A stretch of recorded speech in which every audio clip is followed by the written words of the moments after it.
Selamat malam, perkenalkan nama saya Vicky Yudhistira, mahasiswa BINUS Online University dari kelas Business Management.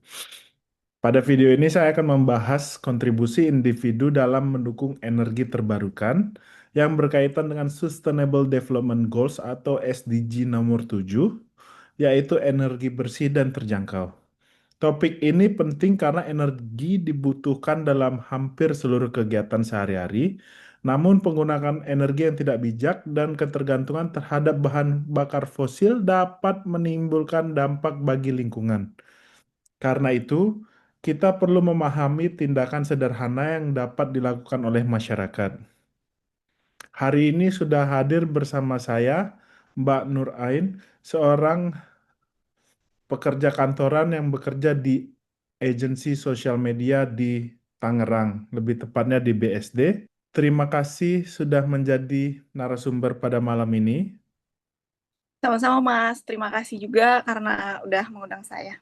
Sebelum kita mulai, apakah Mbak bersedia wawancara ini direkam dan digunakan untuk kepentingan tugas perkuliahan? Ya, saya bersedia ya Mas. Baik, terima kasih. Kita langsung masuk ke pertanyaan pertama. Menurut Mbak, apa yang dimaksud dengan energi terbarukan dan mengapa energi yang terbarukan penting bagi masyarakat? Menurut pemahaman saya, energi terbarukan itu adalah energi yang berasal dari sumber alam yang dapat tersedia kembali.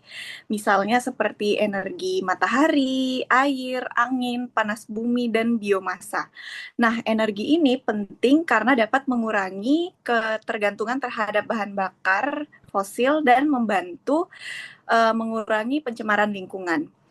Terus selain itu, energi terbarukan juga penting untuk jangka panjang. Jadi kita bukan hanya memenuhi kebutuhan energi hari ini, tetapi juga menjaga agar generasi berikutnya tetap memiliki sumber energi dan lingkungan yang baik. Baik, terima kasih. Apakah sebelumnya Mbak sudah pernah mendengar tentang SDG nomor 7? Saya pernah mendengar tentang SDG, tetapi belum terlalu memahami setiap tujuannya. Nah, setelah mengetahui SDG 7, saya memahami bahwa tujuan ini ingin memastikan masyarakat memperoleh energi yang bersih, berkelanjutan, dan tetap terjangkau. Seperti itu. Bagaimana kebiasaan penggunaan energi sehari-hari yang Mbak lakukan? Kalau untuk di rumah saya sih masih menggunakan listrik untuk lampu, kulkas, TV, kipas atau AC, pompa air, dan mengisi seperti telepon genggam. Dan untuk memasak kami masih menggunakan LPG sih, Mas.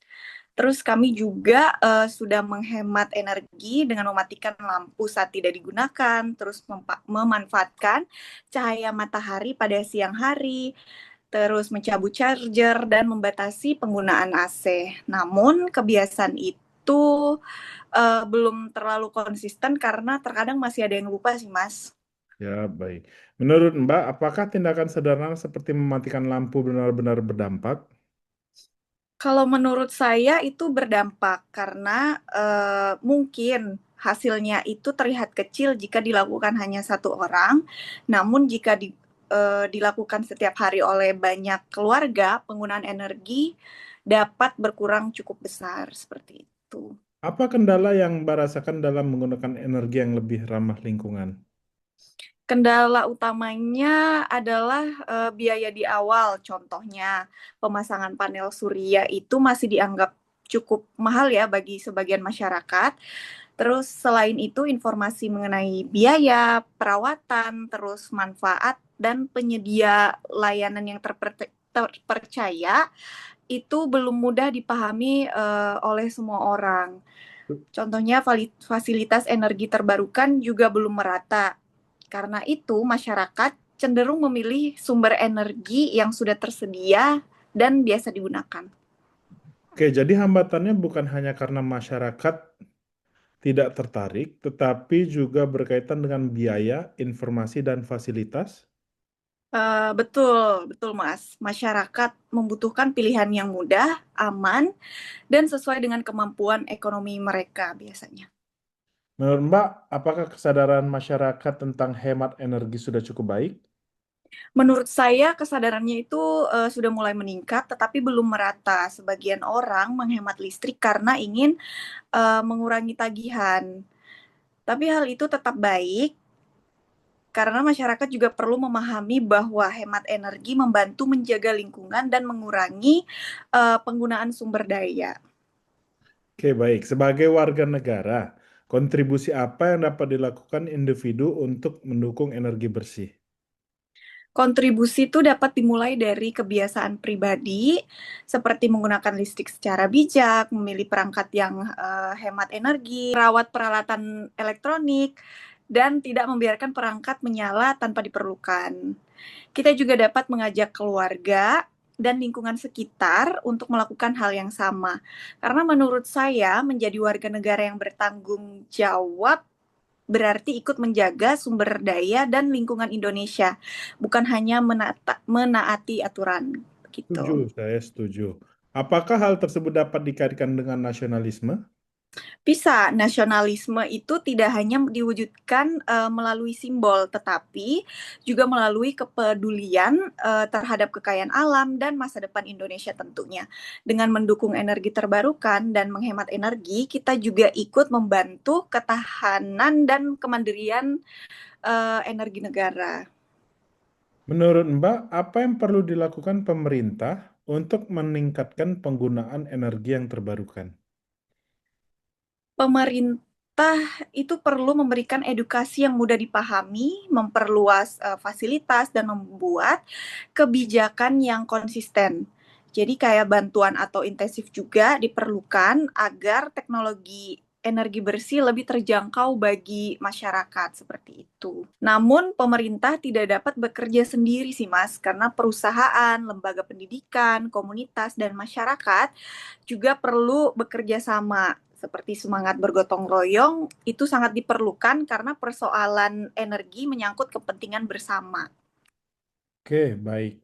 Saya setuju dengan apa yang Mbak katakan. Lalu, apa peran mahasiswa dan generasi muda seperti saya dan Mbak untuk negara? Sebenarnya mahasiswa itu dapat menjadi agen perubahan melalui edukasi, kampanye di sosial media, kegiatan lingkungan, penelitian, dan inovasi sederhana.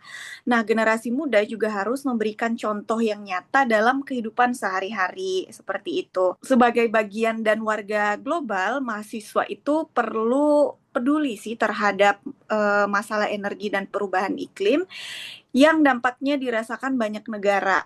Namun, tindakan tersebut tetap dapat dimulai dari lingkungan terdekat di Indonesia.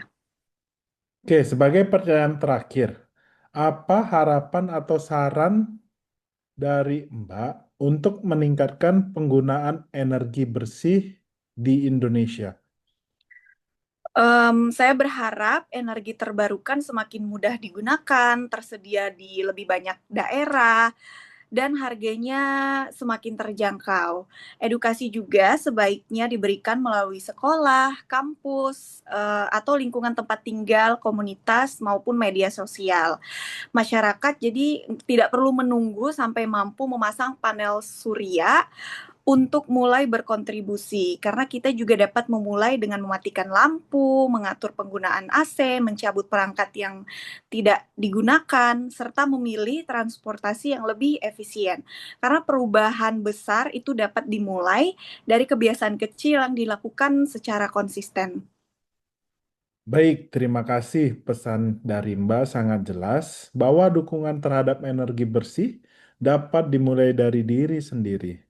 Dari wawancara ini, kita dapat memahami bahwa penerapan energi terbarukan masih menghadapi beberapa hambatan, terutama biaya awal, keterbatasan fasilitas, kurangnya informasi, dan kesadaran masyarakat yang belum merata. Sebagai warga global, kita perlu peduli terhadap persoalan energi dan lingkungan yang berdampak lintas negara. Sebagai warga negara Indonesia, kita perlu menjaga sumber daya nasional dan mendukung kemandirian energi yang ada. Sementara itu, nilai gotong royong, tanggung jawab, dan kepedulian terhadap sesama merupakan bagian dari identitas Indonesia yang dapat diterapkan dalam mendukung SDG nomor 7. Terima kasih kepada Mbak Nurain yang telah meluangkan waktu dan berbagi pandangan kepada saya malam ini. Sama-sama, Mas. Semoga wawancara ini dapat bermanfaat untuk meningkatkan kesadaran kita menggunakan energi secara lebih bijak.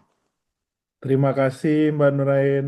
Saya Vicky Yudhistira mengucapkan terima kasih kepada semua yang telah menyaksikan. Mari mulai perubahan dari diri sendiri, karena tindakan kecil yang dilakukan bersama dapat memberikan dampak yang besar.